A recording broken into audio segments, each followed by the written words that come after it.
Hello दोस्तों, स्वागत है आपका स्लीपी क्लासेस पे। जानने की कोशिश करते हैं कि न्यूज़ क्लिक के फाउंडर प्रबीर पुरकायस्थ को जो बेल या रिलीज किया गया है एक तरीके से सुप्रीम कोर्ट के द्वारा, वो सारा मामला क्या है, उसमें क्या रेलेवेंट सेक्शंस हमारे लिए इंपॉर्टेंट है, और इससे आगे जाते हुए prevention of money laundering act और यूआपा अनलॉफुल एक्टिविटी प्रिवेंशन एक्ट, इनके बीच में क्या लिंकेज बन रहा है।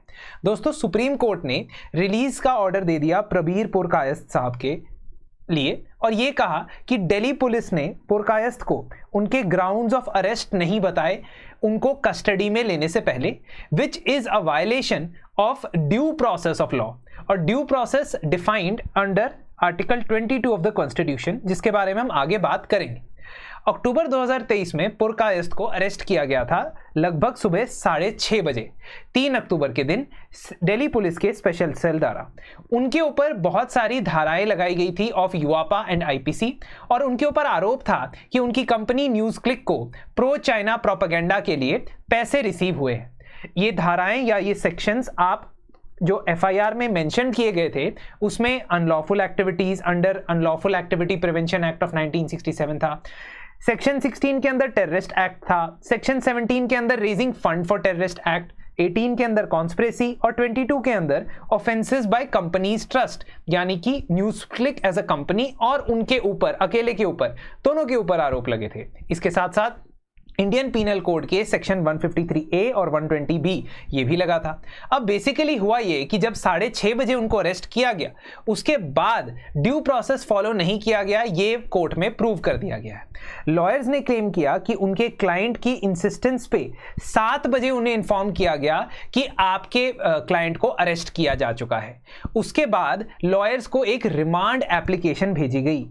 इस रिमांड एप्लीकेशन पे सिग्नेचर नहीं थे और इसको टाइम ऑफ अरेस्ट इस रिमांड एप्लीकेशन के ऊपर लिखा था। देखिए बेसिकली क्या होता है कि यदि आप किसी को अरेस्ट करते हो, अरेस्ट करने के बाद आपको आर्टिकल 22 के अंदर फंडामेंटल राइट्स मिलते हैं, जिसमें से एक फंडामेंटल राइट है कि अरेस्ट होने के 24 आवर्स के बाद आपको 24 आवर्स के अंदर अंदर आपको जुडिशियल मजिस्ट्रेट के पास लेके जाना पड़ता है, और वो फिर रिमांड ऑर्डर्स देते हैं कि ये पुलिस कस्टडी में रहेगा या ये जुडिशियल कस्टडी में रहेगा। ठीक है, these are called remand orders. Now what happened is कि ऑफिशियल रिकॉर्ड्स में इन रिमांड ऑर्डर्स का टाइमिंग लिखा था 6 बजे। ठीक है, और objections to remand were filed before 8 PM। लेकिन जब उनके लॉयर्स ने 7 बजे ये रिसीव किया व्हाट्सएप मैसेज और उन्होंने कहा कि हम इस रिमांड ऑर्डर को ऑब्जेक्ट करते हैं, तो उसमें जो टाइमिंग लिखी थी ना, वो 6 AM लिखी थी, जबकि अरेस्ट की टाइमिंग 6:30 AM थी। इसका मतलब ये पॉसिबल ही नहीं था कि 6 AM पे उन्होंने जज से रिमांड ऑर्डर लिया हो। इसका मतलब ड्यू प्रोसेस फॉलो नहीं किया गया इन 2 वेज। नंबर 1, उनको लीगल प्रैक्टिशनर को एक्सेस नहीं करने दिया गया, और दूसरा, उनको एक रिमांड ऑर्डर भेजा गया जो 6 AM के हिसाब से लिखा गया था, which could not have been possible, क्योंकि अरेस्ट ही 6:30 AM हुआ। अगर अरेस्ट 6:30 AM हुआ है तो रिमांड ऑर्डर उससे पहले नहीं जा सकता है।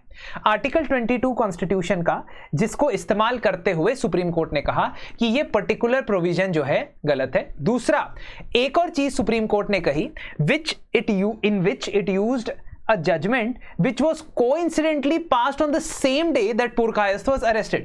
जी हां, कोइंसिडेंस इस प्रकार का कि 3 अक्टूबर 2023 को ही सुप्रीम कोर्ट की एक जजमेंट आई थी जिसका नाम है पंकज बांसल रूलिंग या पंकज बांसल केस। इस केस के अंदर पीएमएलए यानी prevention of money laundering act के तहत अरेस्ट के जो प्रावधान है, अरेस्ट के जो प्रोविजंस है, उसके ऊपर जजमेंट बताई गई। क्या जजमेंट बताई गई? ईडी यानी कि एनफोर्समेंट डायरेक्टोरेट के लिए यह कंपलसरी होगा कि वो रिटन ऑर्डर्स के अंदर ग्राउंड्स ऑफ अरेस्ट बताए जिस व्यक्ति को अरेस्ट किया जा रहा है। मतलब जब भी पीएमएलए के अंडर किसी व्यक्ति को अरेस्ट किया जाता है तब धारा नंबर 19 इस्तेमाल होती है, सेक्शन 19 इस्तेमाल होता है। सेक्शन 19 के तहत यह बताना होता है, इंफॉर्म करना होता है of the grounds of arrest. But actually क्या होता है कि ये लोग वर्बली बता देते हैं कि इन बेसिस पे आपको अरेस्ट किया जा रहा है। सुप्रीम कोर्ट ने पंकज बांसल रूलिंग में कहा कि रिटन रिकॉर्ड देना पड़ेगा, रिटन ग्राउंड्स ऑफ अरेस्ट आपको देने पड़ेंगे when you are arresting someone. और यहां से सेक्शन 19 की इंप्लीमेंटेशन को सुप्रीम कोर्ट ने बदला। तो ईडी के लिए जब यह रूलिंग आई, पुरकायस्थ के केस में उन्होंने यूआपा के लिए भी यह रूलिंग अपहोल्ड की। इसका मतलब सिर्फ पीएमएलए के अरेस्ट के लिए ही नहीं, यूआपा के अरेस्ट के लिए भी ये रिटन ऑर्डर देना पड़ेगा कि जब आप किसी को अरेस्ट कर रहे हो उसे ग्राउंड्स ऑफ अरेस्ट बताने पड़ेंगे। ध्यान रखिएगा, अगर ये प्रिवेंटिव डिटेंशन होता तो शायद बच जाते, लेकिन ये प्यूनिटिव डिटेंशन था। मतलब आरोप लगे थे, क्राइम होने के एलिगेशन लगे थे, उसके बाद अरेस्ट किया गया था, ना कि प्रिवेंटिव डिटेंशन था। यह भी आपको पता होना चाहिए। साथ ही साथ एक और चीज, यूआपा और पीएमएलए दोनों में बेल की कंडीशंस जो हैं बहुत स्ट्रिक्ट हैं, क्योंकि ये बहुत ही हीनियस और सीरियस ऑफेंसेस वाले कानून हैं। यूआपा तो एंटी टेरर कानून है। तो आगे जाते हुए क्या जो पीएमएलए की बेल की कंडीशंस हैं और यूआपा की बेल की कंडीशंस हैं, क्या ऐसा हो सकता है कि उनको रिलैक्स किया जाए?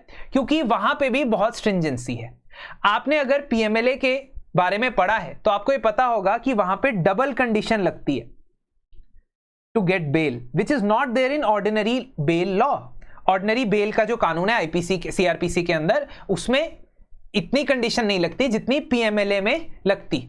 ठीक है, so there are two condition. One, the lawyer और the prosecution should be present at that particular hearing to defend that bail, to oppose that bail, and secondly that it should be beyond doubt that the person will not commit such an offense or will not tamper with evidence, anything like that। तो बहुत ही strict condition है। आगे जाते हुए ये देखना होगा कि क्या यूआपा की जो बेल कंडीशंस है पीएमएलए की तरह वो भी स्ट्रिक्ट है, क्या वो वहां पे भी सुप्रीम कोर्ट कुछ इंटरवेंशन करता है या नहीं करता है। But this is a big step. Why? Because constitutional articles as well as due process safeguards are being extended to two laws. First, PMLA में extend किए गए और अब यूआपा में।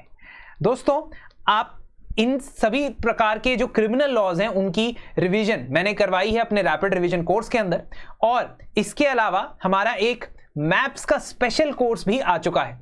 तो मैपिंग के लिए आईआर, एनवायरमेंट, हिस्ट्री और ज्योग्राफी की एंटायर मैपिंग आपको मिल जाएगी। आप इसे भी अवेल कर सकते हो।